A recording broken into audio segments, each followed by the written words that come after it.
Hello class. इस video में हम सॉल्व करेंगे रिटायरमेंट ऑफ पार्टनर का एक क्वेश्चन। पिछले दो वीडियोस से हम लोग रिटायरमेंट में अलग अलग कैपिटल एडजस्टमेंट्स लेते आ रहे हैं। ये तीसरे वीडियो में third type of capital adjustment पढ़ेंगे और टेक्निक समझेंगे कि वो सॉल्व कैसे होता है। तो चलिए शुरू करते हैं रिटायरमेंट ऑफ पार्टनर का question.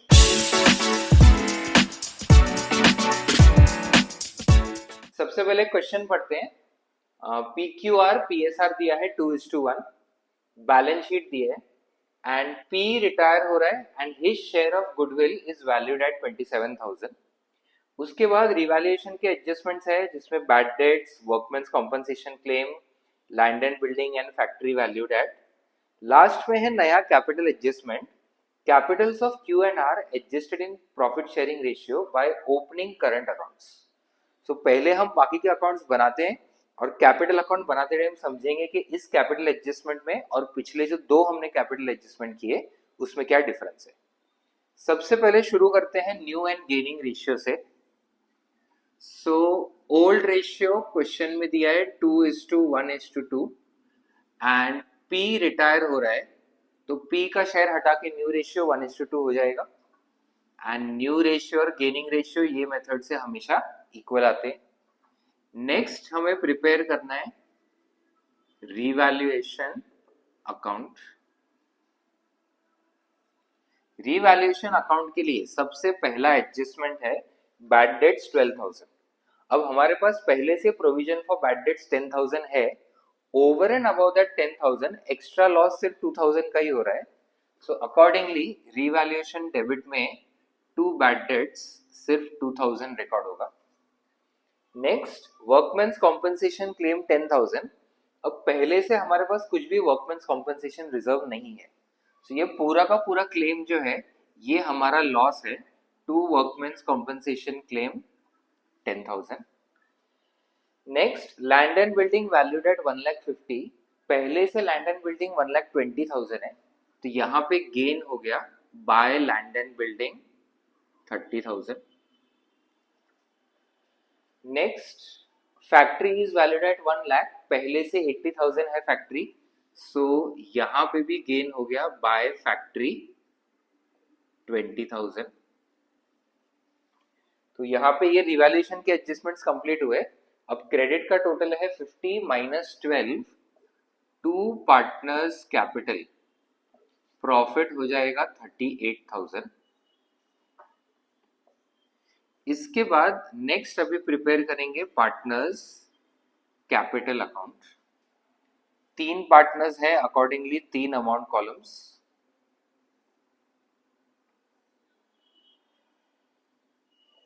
P, Q and R। P, Q and R।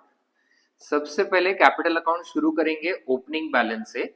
So by balance brought down, तीनों पार्टनर्स का कैपिटल 1 लाख रुपीज है तो ये रिकॉर्ड कर लेंगे 1 लाख 1 लाख 1 लाख।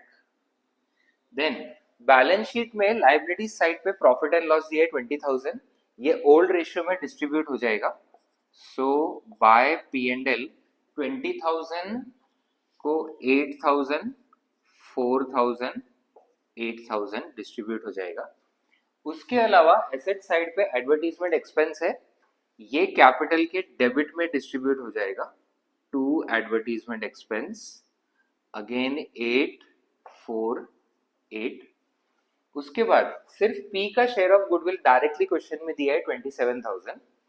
सो बाय कंटिन्यूइंग पार्टनर्स मतलब by Q's capital and by R's capital to retiring partner P's capital, 27,000 distribute हो जाएगा गेनिंग रेशियो में 1:2 जो है 9,000 और 18,000।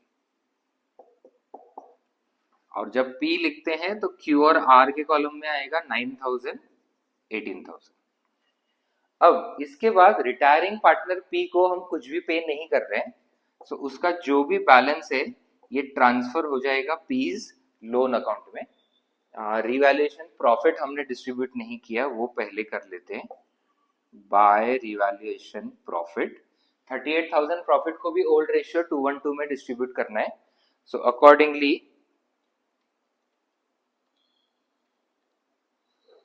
7,600, 15,200, 15,200। अब रिजर्व डिस्ट्रीब्यूट हो गए, सारे एडजस्टमेंट्स, गुडविल आ गया, रिवैल्यूएशन प्रॉफिट लॉस भी हो गया। अब पी का जो बैलेंस है, सो यहाँ का टोटल है 1 लाख 120, 128, 133, 133, 142, 1,50,200, 1,50,200 माइनस 8 तो 1,42,200। ये ट्रांसफर हो जाएगा इसके लोन अकाउंट में। रिमेनिंग दोनों पार्टनर्स के लिए कैपिटल एडजस्टमेंट दिया है। अब पिछले जो दो वीडियोस में हमने दो अलग अलग कैपिटल एडजस्टमेंट किए, जिसमें पहला था क्वेश्चन में ही एक अमाउंट दे दिया था कि capital of new firm is fixed at 10 lakh, तो वो 10 लाख लेके हम सीधा न्यू रेशियो में डिवाइड करते हैं और फिर जो भी डिफरेंस आता है वो टू करंट बाय करंट या फिर टू बैंक बाय बैंक में ट्रांसफर करते हैं। दूसरा जो कैपिटल एडजस्टमेंट था उसमें यहाँ पे अमाउंट नहीं दिया था, बस बोला था capital of new firm will be same as old firm. तो ओल्ड फर्म में जो 3 पार्टनर्स का कैपिटल था उसी को डिवाइड करके अभी 2 पार्टनर्स का कैपिटल हमने निकाला। इस क्वेश्चन में कोई भी अमाउंट नहीं दिया है, बस बोला है capital of Q and R to be adjusted in profit sharing ratio. That means पहले हमको क्यू और आर के बैलेंसेस रफ में निकालने हैं, वो पीएसआर में नहीं होंगे और फिर उसको चेंज करके पीएसआर में लाना है। तो पहले दोनों पार्टनर्स के बैलेंसेस निकालते हैं, क्यू का कैपिटल एंड आर का कैपिटल।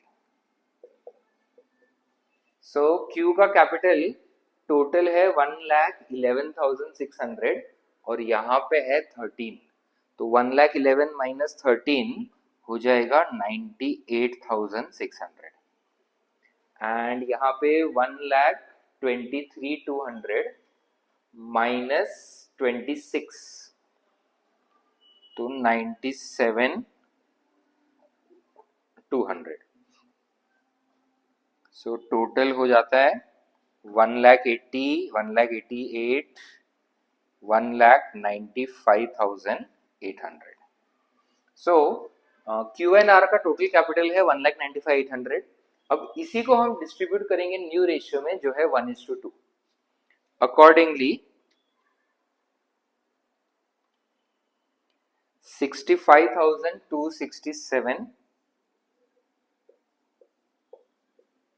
ये 1 हो जाएगा एंड 1:2 1,30,533।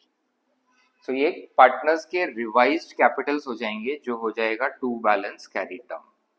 अब ये सब करने के बाद ऑब्वियसली क्यू एन आर का कैपिटल अकाउंट टैली नहीं होगा, तो इसलिए क्वेश्चन में बोला है बाय ओपनिंग करंट अकाउंट्स हमें एडजस्टमेंट्स करने हैं, तो जो भी डिफरेंस होगा वो टू करंट या बाय करंट में ट्रांसफर हो जाएगा। सो यहाँ पे हम लोग वापस फुल कैलकुलेशन कर सकते हैं, जैसे क्यू का अभी यहाँ का टोटल है 1,11,600 और इस तरफ का टोटल ज्यादा है, तो जो भी डिफरेंस बचेगा वो to partners current debit side में ट्रांसफर होगा। या फिर हम डायरेक्टली जो कैपिटल बैलेंस हमने निकाला था रफ में उससे कंपेयर कर सकते हैं। क्यू का कैपिटल बैलेंस हमने निकाला था 98,600, बट अब हमको बैलेंस चाहिए सिर्फ 65,267। तो इसके कैपिटल से हमें विड्रॉ करना है। विड्रॉ करने के लिए कैपिटल अकाउंट हमेशा डेबिट होता है। अकॉर्डिंगली 98,600 माइनस 65,267 सो 33,333 का डिफरेंस आता है। देन सेकेंड पार्टनर का भी वैसे कर सकते हैं। आर का रफ में हमने निकाला था 97,200, बट अब हमें कैपिटल ज्यादा चाहिए 1,30,533। तो ये पार्टनर का कैपिटल हमें बढ़ाना पड़ेगा और कैपिटल बढ़ाने के लिए हम रिकॉर्ड करते हैं क्रेडिट साइड पे बाय पार्टनर्स करंट। अब नॉर्मल बैलेंसिंग करके करेंगे तो भी वही अमाउंट आएगा और 1,30,000 माइनस 97,200 करेंगे तो भी वही अमाउंट आएगा 33,333। अब जो पिछले दो कैपिटल एडजस्टमेंट हमने किए उसमें भी हमने ऐसे करंट अकाउंट और बैंक अकाउंट यूज किए, तो कभी कभी दोनों पार्टनर्स के करंट अकाउंट एक ही साइड पे आते थे, कभी अलग अलग साइड्स पे आते थे, बट कभी भी करंट अकाउंट के वैल्यूज इक्वल या सेम नहीं आए। ये कैपिटल एडजस्टमेंट में अगर आप देखेंगे जो क्यू का करंट अकाउंट है डेबिट साइड में, वही आर का करंट अकाउंट है क्रेडिट साइड में। सो जब भी ये कैपिटल एडजस्टमेंट आता है जिसमें कोई अलग से अमाउंट नहीं दिया है, बस एडजस्ट करने को बोला है पीएसआर में, उस सिचुएशन में दोनों पार्टनर्स का करंट अकाउंट ऑपोजिट साइड्स पे आएंगे एंड दोनों इक्वल आएंगे।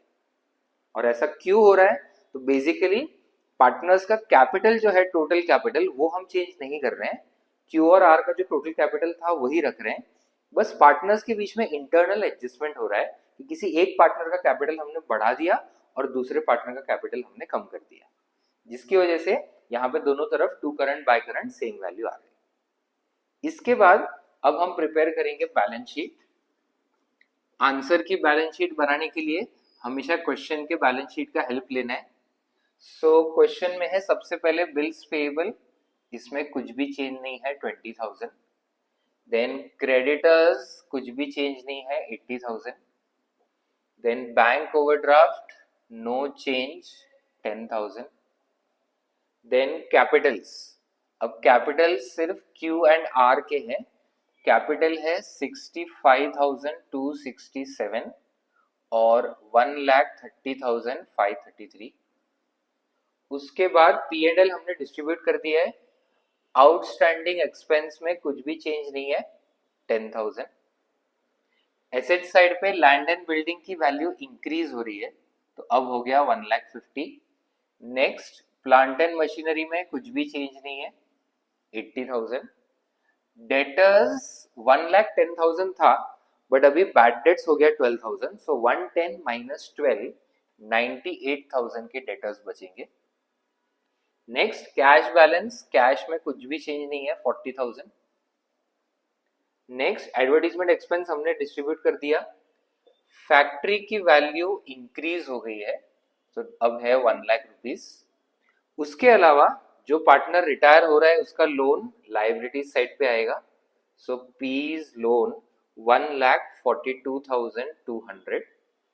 एंड यहाँ पे एक इंपॉर्टेंट पॉइंट नोट करना है, जो पार्टनर्स करंट अकाउंट क्यू का करंट डेबिट साइड में आया है, ये लायबिलिटी में रिकॉर्ड होगा। क्यूज करंट 33,333 और आर का करंट अकाउंट क्रेडिट में आया है, तो ये एसेट में आएगा। R's current 33,333। यहाँ पे इंपॉर्टेंट पॉइंट ये है कि दोनों करंट अकाउंट इक्वल है। अगर मैं ये दोनों अमाउंट लिखना भूल भी जाऊं तो भी मेरा बैलेंस शीट टैली हो जाएगा, बट वो आंसर जो है वो गलत है। क्यों? बिकॉज हमने करंट अकाउंट रिकॉर्ड ही नहीं किया। सो इस कैपिटल एडजस्टमेंट में आपको बहुत केयरफुल रहना है।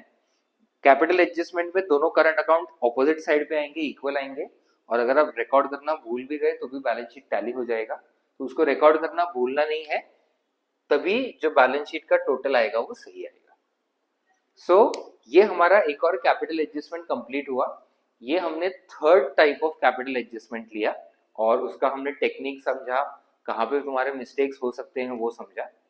नेक्स्ट वीडियो में fourth type of capital adjustment हम लोग डिस्कस करेंगे, और ये चारों कैपिटल एडजस्टमेंट में से ये फोर्थ टाइप जो है ये सबसे लेंथी है, इसमें कैलकुलेशंस भी सबसे ज्यादा है, और इसको शॉर्ट बनाने के लिए हम कैसे उसको इजी बना सकते हैं, कैसे कैलकुलेशंस थोड़े अवॉइड कर सकते हैं, वो भी हम सीखेंगे। तो कॉमर्स के अलग अलग टॉपिक से रिलेटेड ऐसी वीडियोस हम लाते रहेंगे, तो चैनल को फॉलो करें और हर अपडेट के साथ जुड़े रहें। मिलते हैं अगले वीडियो में, तब तक पढ़ते रहें।